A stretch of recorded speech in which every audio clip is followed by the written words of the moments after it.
Hello everyone, welcome to our channel. In today's tutorial video, I'll be showing you the process on how you can reverse videos on TikTok. Before starting this video, please make sure to subscribe and to press the notification bell icon to get updated. So let's get this video started. First of all, you need to tap in open TikTok application, then get logged in into your account. Now here at the home page of your TikTok, you need to tap on the create icon, that is plus icon on the bottom of the screen.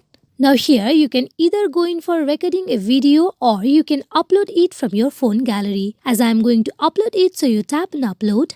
Then you go in for choosing the video that you want to do reverse of. So you tap on next.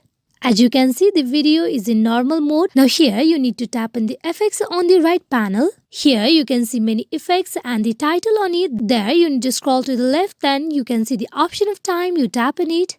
Inside time section, there you can see the option of reverse, you tap on it.